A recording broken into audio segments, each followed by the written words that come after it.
എന്തിനാ ഇങ്ങനെ എന്റെ പുറകെ നടക്കുന്നത്? നടന്നുകൊണ്ട് സംസാരിക്കുന്നതിൽ എനിക്ക് യാതൊരു ബുദ്ധിമുട്ടുമില്ല. എന്നാ എനിക്ക് ബുദ്ധിമുട്ടുണ്ട്. അതാ ഞാൻ പറഞ്ഞത്, ഒരു 5 മിനിറ്റ് നിന്നിരുന്നെങ്കിൽ സംഗതികൾ ഭംഗിയായിട്ട് എനിക്ക് അവതരിപ്പിക്കാൻ കഴിഞ്ഞാൽ. എനിക്ക് കേൾക്കണ്ടെന്ന് പറഞ്ഞില്ലേ? എന്ന് പറഞ്ഞാൽ ഭാഗ്യരേഖ വിചാരിക്കുന്നത് ഞാൻ അത്ര തല്ലിപ്പൊളിയൊന്നുമല്ല. അച്ഛന്റെ സ്വഭാവം സ്വല്പം ചീപ്പാ. പക്ഷേ എനിക്ക് എന്റെ അമ്മയുടെ സ്വഭാവം കിട്ടിയിരിക്കുന്നു. സിനിമ കാണുന്ന ശീലം ഉണ്ടായിരുന്നെങ്കിൽ ഭാഗ്യരേഖ ശരിക്കും മനസ്സിലായി. എന്താ നിങ്ങളെ പറ്റി സിനിമയിൽ പരസ്യം വല്ലതും കാണിക്കുന്നുണ്ടോ? ഉണ്ടല്ലോ, പരസ്യ ചിത്രങ്ങളിൽ ഞാൻ അഭിനയിച്ചിട്ടുണ്ട്. സൗന്ദര്യലഹരി സോപ്പാണോ ഉപയോഗിക്കുന്നത്? ആണെങ്കിൽ സൗന്ദര്യലഹരി സോപ്പിന് വേണ്ടി വാഴച്ചാൽ വെള്ളച്ചാട്ടത്തിൽ ദേഹം മുഴുവൻ സോപ്പ് പതയമായിരിക്കുന്നത് ഞാനാ. പത കൂടിപ്പോയത് കാരണം മുഖം കണ്ടില്ലെന്നേ ഉള്ളൂ. എന്തൊരു കുരിശായത്! ഒരുമാതിരി വേഷം കെട്ട് എന്റെ അടുത്ത് എടുക്കരുത്. ആ വേഷത്തെ പറ്റി പറയുകയാണെങ്കിൽ 3-4 സിനിമകളിലും ഞാൻ സാമാന്യം ഭേദപ്പെട്ട വേഷങ്ങൾ അഭിനയിച്ചിട്ടുണ്ട്. ഈശ്വര, ഇത് എന്തൊരു ജന്മം! അതെ, എനിക്ക് അഭിനയിക്കാൻ അറിയാത്തതുകൊണ്ടാ നായക വേഷം കിട്ടാത്തതെന്ന് പറഞ്ഞ് ആ വിഷ്ണു നാരായണ സംഘവും എന്നെ എപ്പോഴും ഇട്ട് വരും. എന്നാൽ അഭിപ്രായം മാറ്റിയെടുത്തിട്ട് തന്നെ കാര്യമെന്ന് ഞാനും തീരുമാനിച്ചു. ആ നേരത്താ ഒരു ഭാഗ്യം പോലെ ഭാഗ്യരേഖ കടന്നു വന്നത്. ആ സീനിൽ ഞാൻ അസലായിട്ട് അഭിനയിക്കുകയും ചെയ്തു എന്നാണ് എന്റെ വിശ്വാസം, ഇല്ലേ? പക്ഷെ ഇത്ര പെട്ടെന്ന് ക്ലൈമാക്സിൽ ഒരു ട്വിസ്റ്റ് പോലെ അച്ഛൻ വില്ലനായി കടന്നു വരുമെന്ന് ഞാൻ പ്രതീക്ഷിച്ചില്ല. ഒരുപാട് അനാവശ്യങ്ങൾ പറയുകയും ചെയ്തു. എന്റെ അച്ഛനായതുകൊണ്ട് പറയില്ല, ആള് മഹാ തറയാ. നല്ല റിയാക്ഷൻ, ആശ്വാസമായി. ഈ തിരുമോന്തെ നനങ്ങി കിട്ടിയല്ലോ. ഇനി ക്ഷമിച്ചു എന്നൊരു വാക്കുകൂടി പറഞ്ഞാൽ എനിക്കൊന്ന് മനസ്സമാധാനമായിട്ട് ഉറങ്ങാമായിരുന്നു. അയ്യോ പാവം, അങ്ങനെ കേട്ടാലേ ഉറങ്ങുന്നുണ്ടെങ്കിലേ ഇയാൾ ഒരു കാലത്ത് ഉറങ്ങാൻ പോകുന്നില്ല. തന്തയും മോനും കൂടെ ഇൻസൾട്ട് ചെയ്തിട്ട് മാപ്പ് ചോദിക്കാൻ ഇറങ്ങിയിരിക്കുക. ദേ ഒരു കാര്യം ഞാൻ പറഞ്ഞേക്കാം, ഇനി എന്റെ പുറകെ ഇങ്ങനെ നടന്നാലേ ഞാൻ എങ്ങനെയാ പ്രതികരിക്കാന്ന് എനിക്ക് തന്നെ പറയാൻ പറ്റത്തില്ല. അതെ, ക്ഷമിച്ചു എന്നൊരു വാക്ക് എന്നോട് പറയുന്നവരെ ഇനിയും കഥ തുടരും എന്ന് പൊന്നപ്പൻ. നാണം കെട്ടവൻ. അവന്റെ ഒരു കത്ത്. ഇവൻ എന്റെ കൂടെ വന്ന് ജനിച്ചല്ലോ. പൊന്നമ്മേ, ഈ ഡ്രസ് എനിക്ക് എങ്ങനെയുണ്ട്? ആ, വലിയ കുഴപ്പം. അയ്യോ, ഇതെന്റെ ഡ്രസ്സല്ലേ? അതെ, അതുകൊണ്ടല്ലേ പൊന്നമ്മയുടെ അഭിപ്രായം ചോദിച്ചേ. ആരോട് ചോദിച്ചോണ്ടാ എടുത്തിട്ടേ? അതിപ്പോ അങ്ങനെ ചോദിച്ചാ എന്റെ ഡ്രസ് നനച്ചിട്ട് ഉണങ്ങിയില്ല. ഇതിട്ട് നോക്കിയപ്പോ എനിക്ക് പാകമായിരുന്നു. നാളെ നനച്ചു തന്നേക്കാം. അയ്യടി മനമേ, നനച്ചെന്നാ ഇട്ടതിന്റെ ഡാമേജ് തീരൂ. ഡാമേജോ? ആ, പിന്നെന്തോ വേണം? പുതിയത് മേടിച്ചേരണോ? വല്ലവരുടെയും തുണി എടുത്തിട്ടേ സാമർത്ഥ്യം പറയുന്നു. എന്റെ പൊന്നി ചേച്ചി, അബദ്ധത്തിന് ഞാൻ ഈ ഉടുപ്പൊന്നെടുത്ത് ഇട്ടുപോയി. കണ്ണി ചോരയില്ലാത്ത എനാണെന്ന് ഞാൻ അറിഞ്ഞു. എന്റെ കണ്ണിൽ ആവശ്യത്തിന് ചോരയൊക്കെ ഉണ്ട്. ദാ നോക്ക്. എന്നെ പൊന്നമ്മ, ഇത് ഇത്ര നിസ്സാര കാര്യത്തിന് ഇങ്ങനെ ചണ്ട പൊട്ടാലോ? നമ്മളിവിടെ ഒരുമിച്ച് കഴിയുന്നവരല്ലേ? വല്ല തുണിയോ തോർത്തോ അങ്ങോട്ടും ഇങ്ങോട്ടും മാറ്റിയെടുത്തെന്നിരിക്കും. അങ്ങനെ എന്റെ സാധനത്തെ തൊട്ടുള്ള കളി വേണ്ട. പുരുഷ വിദ്യാഭ്യാസത്തിന് മാത്രം മതി യൂണിയൻ. മര്യാദക്ക് എന്റെ ഡ്രസ്സ് അഴിച്ചു തരാൻ പറ. എന്ത്? ഇതൊന്നുമല്ല, പൊന്നപ്പന്റെ കത്ത് വന്നതിലുള്ള അരിശോ പൊന്നമ്മയ്ക്ക്. അതെ, അവന്റെ കത്ത് വന്നോണ്ട് തന്നെ ഞാൻ തിളച്ചിരിക്കുന്നത്. അല്ല, പക്ഷെ അത് ഇതും കൂടെ മിക്സ് ചെയ്യണ്ട. ഇങ്ങനെ അഴിച്ചു തന്നേരം മോളെ. ഇതൊന്നും ഉണങ്ങണ്ട. അല്ലെങ്കിൽ വേണ്ട, ഞാൻ മനസ്സോ നിനക്ക് മനസ്സുള്ള എന്നെ കത്തിൽ എന്നെ വിശേഷം? പോസ്റ്റിന് അവിടെ വല്ല കല്യാണാലോചന ഒപ്പിച്ചു കാണും. അയ്യോ, എന്നെ കല്യാണം കഴിപ്പിച്ച് അയക്കാഞ്ഞിട്ട് അവനങ്ങ് അവിടെ തിളച്ച് നിൽക്കുകയല്ലേ. അവന്റെ കാര്യസാധ്യത്തിന് വേണ്ടി അല്ലാതെ എപ്പോഴെങ്കിലും എനിക്ക് എഴുതിയിട്ടുണ്ടോ? അവന് പാന്റ് വേണം, ഷർട്ട് വേണം, കാശ് വേണം, കോപ്പ് വേണം. അത് പൊന്നമ്മ കൊടുക്കാനിരുന്നിട്ടല്ലേ? അയ്യോടാ, ഞാനിപ്പോ കൊടുക്കാം. സൈക്കിൾ വാങ്ങിക്കാൻ 1000 രൂപ വേണമെന്നുള്ളതാണ് പുതിയ ഡിമാൻഡ്. അത് ചൂടോടെ കൊണ്ടുപോകാൻ നാളെ ഇങ്ങോട്ട് കെട്ടി എടുക്കുന്നുണ്ട്.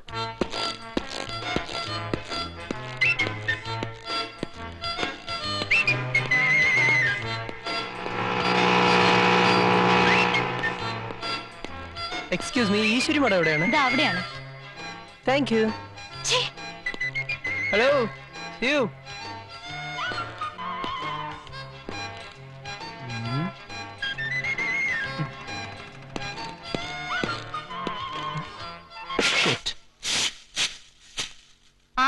എങ്ങോട്ടാ എങ്ങോട്ടാ? അവിടെ തന്നെ നിന്നാ മതി. ആ, ഇങ്ങോട്ട് തന്നെ. ഞാനൊരു കത്തയച്ച കിട്ടിയില്ലേ? കത്തി കിട്ടിയില്ലേ? കുത്തു കിട്ടി. ബോധം കെട്ടവനാണെന്ന് പണ്ടേ അറിയാം. ഇപ്പൊ നിനക്ക് കണ്ണും കാണാൻ വയ്യേ? വാതുക്കലൊരു ബോർഡ് വെച്ചിരുന്ന വായിച്ചില്ലേ, ഇവിടെ പുരുഷന്മാർക്ക് പ്രവേശനമില്ലാന്ന്? അതിന് ഞാൻ ഗേൾ ഫ്രണ്ടിനെ ഒന്നും കാണാൻ വന്നതല്ലേ, എന്റെ പെങ്ങളെ കാണാൻ വന്നതല്ലേ. അയ്യോടാ, ഞാൻ എപ്പോഴാണ് അതിന്റെ പെങ്ങളായത്? എനിക്ക് കാശിന്റെ വരുമാനം ഉണ്ടായപ്പോ അല്ലേ? പഴയതൊന്നും ഞാൻ മറന്നിട്ടില്ല. എടാ, ദൈവം ഉണ്ടെന്ന് പറയുന്നത് ഉള്ളതാ. പെണ്ണായ എന്നെ തഴഞ്ഞിട്ടേ ആണായ നിന്നെ തലയിലും തറയിലും വെക്കാതെ വളർത്തിയിട്ടേ ആ തന്തയ്ക്കും തള്ളയ്ക്കും കാശിന്റെ പ്രയോജനം ഉണ്ടോടാ നിന്നെ കൊണ്ട്? മതി മതി മതി, ആരെങ്കിലും കേട്ടാ നിനക്ക് അതിന്റെ നാണക്കേട്. അയ്യോടാ, പെങ്ങടെ മാനം കാക്കാൻ നടക്കുന്ന ഒരാങ്ങള. എനിക്കും വിറച്ചു വരുന്നു. ഇതുകൊണ്ടൊരു വീക്കം കാണാമല്ലോ. ഇന്നലെ നീട്ടിപ്പിടിച്ച് എഴുതിയില്ലേ പൊന്നപ്പൻ? എന്റെ കൂടെ വലിഞ്ഞേറി വന്ന ഇരട്ടയിൽ ഒന്നായിട്ട് ജനിച്ച സാമദ്രോഹി. ഓ, എനിക്ക് കിട്ടേണ്ട സ്നേഹം കൂടെ തട്ടിയെടുത്ത അലവലാതി വന്നിരിക്കുന്ന. ഞാൻ എന്തോ തട്ടിപ്പറിച്ചെന്നാ നീ പറയുന്നത്? നിനക്ക് ഓർമ്മ കാണത്തില്ലടാ, പക്ഷെ എനിക്ക് ഓർമ്മയുണ്ട്. കേട്ടോ സൂപ്രണ്ടേ, കൊച്ചിലെ എനിക്കായിട്ടൊരു കളിപ്പാട്ടം പോലും ആരും വാങ്ങിച്ചു തന്നില്ല.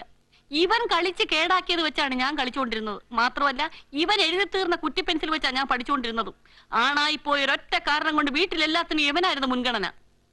അന്ന് ഞാൻ വെറുത്തതാണ് ഈ വർഗത്തെ, ഈ നാറിയ പുരുഷവർഗത്തെ. പോട്ടെ പോസ്റ്റേ, പറഞ്ഞു വിട്.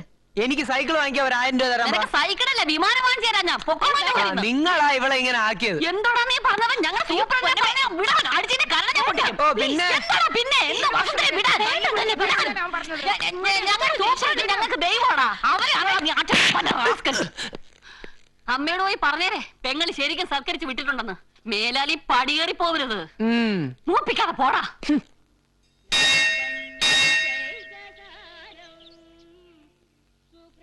ഭാഗ്യരേഖ അല്ല, ഒരുങ്ങിയിറങ്ങുന്ന കണ്ടപ്പോഴേ ഞാൻ തീരുമാനിച്ചു അമ്പലത്തിലേക്കായിരിക്കുമെന്ന്.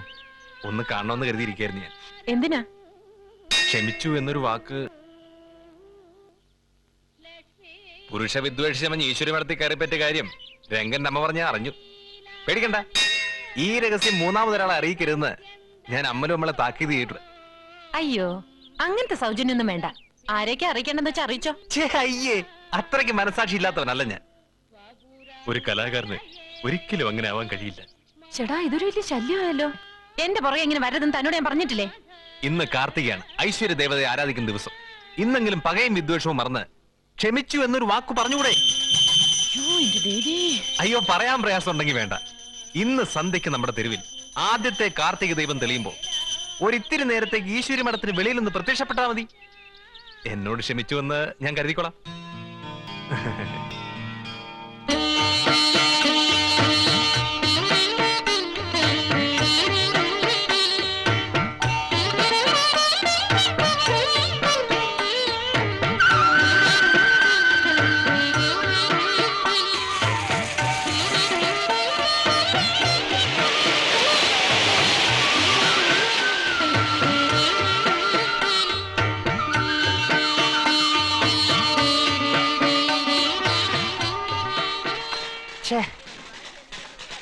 എന്താ നിന്റെ കാർത്തിക ദീപം ഇതുവരെ പ്രത്യക്ഷപ്പെട്ടില്ല. അവള് ഞാൻ വിചാരിച്ച പോലെ അല്ല, മറ്റുള്ളവരെക്കാൾ കട്ടിയ.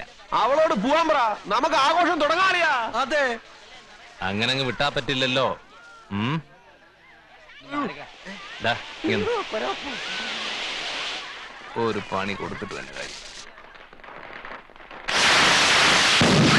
ഈശ്വരാ, ഇതാ വെങ്കടിയുടെയും കൂട്ടരുടെയും പണിയാ.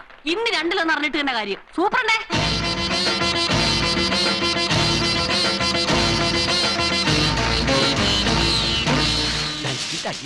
ഇടകി